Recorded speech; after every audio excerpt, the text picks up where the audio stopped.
every MCP server will change. The question is whether that change stays invisible to clients or disrupts workflows and teams. In this lesson, we'll look at versioning, compatibility, migrations, and rollback as core production engineering skills. So far, you've built the production picture: how MCP servers operate, how access is secured, how tools expose reliable contracts, and how deployed systems are monitored, scaled, and made resilient. That foundation matters because production systems do not stay still. Now we'll focus on changing them safely through versioning, compatibility, and disciplined change management. For traditional API users, compatibility often means the endpoint still accepts the same inputs and returns the expected structure. iClients add another layer. They use tool names, descriptions, schemas, examples, and response shapes to decide what to do next. Even a small wording change can affect planning, tool selection, retries, or summaries. Those expectations may already be embedded in prompts, agents, tests, and automations. So MCP compatibility is not just machine validation. It also means preserving the behavioral expectations the model and its surrounding workflows rely on. To manage change in an MCP system, start by mapping what compatibility actually includes. It is not just the tool name or input schema. The compatibility surface includes tool behavior, output shape, resource and prompt identifiers, authentication rules, and operational promises. A client may depend on an error format, a pagination pattern, a scope requirement, or even a latency expectation. If any of those shift unexpectedly, integrations can break. Treat compatibility as a set of functional, security, and operational contracts. Versioning starts by identifying which contracts consumers already rely on. The safest schema changes add capability without changing what existing clients already understand. If you need new behavior, make the new input optional, such as include archived or sort order, and define a default so omitted values behave exactly as they do today. For outputs, you can add fields, but do not change the meaning or type of fields clients already parse. That gives newer clients richer options while older clients keep working. Clear documentation matters here because AI clients need to know when a new field is useful and safe to use. Breaking changes are risky because they violate contracts existing clients already depend on. Removing or renaming a field is obvious, but subtler changes can be just as harmful. A type change, new required field, different unit, or change default can turn a valid call into a wrong one. Output changes can break parsers, summaries, and downstream automations. Error codes, pagination, and side effects are part of the contract too. A useful rule is, if existing consumers might behave differently, treat the change as breaking. Ship it only with versioning, migration guidance, and a transition period.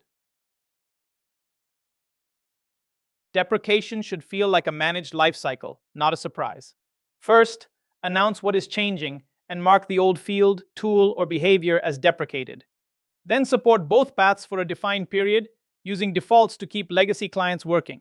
During that window, monitor usage so you know who still depends on the old behavior.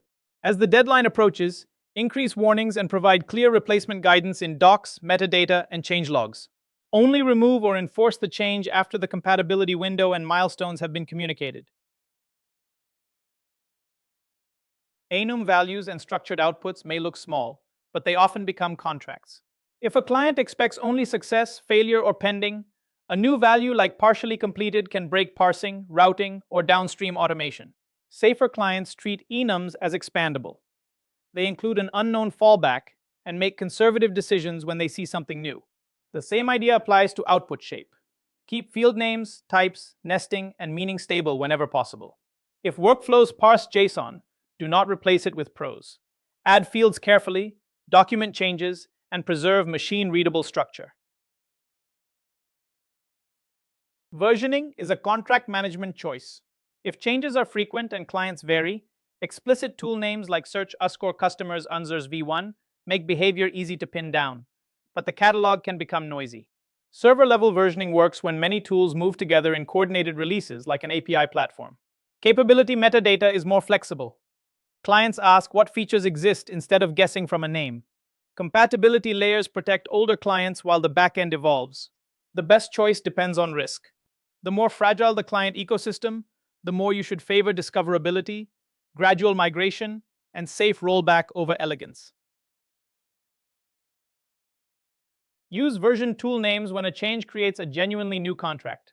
For example, create unsgo invoice viundas might require new fields, return a different output shape, or trigger side effects that create unsgo invoice vion never did. Keeping both names available lets older clients continue safely while newer clients migrate intentionally. Define the migration window, document the differences clearly, and retire the old version deliberately. Do not version every small additive improvement. Use versions when ambiguity would be risky and explicit choice is safer. Capability metadata turns integration from guesswork into negotiation.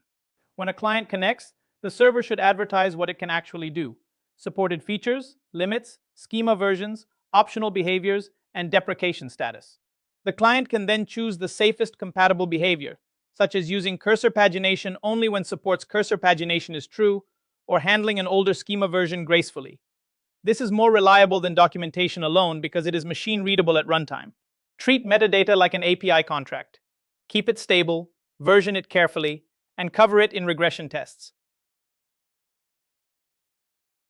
Compatibility layers let you change the inside of a system without breaking the outside contract. Older clients can keep sending familiar inputs, while an adapter translates them into the newer internal request model. When the core produces a modern response, the adapter can reshape it back into the legacy format those clients expect. Keep this translation in one place, not scattered as special cases across every handler, and give adapters an expiration policy. Otherwise, today's helpful bridge becomes tomorrow's permanent technical debt.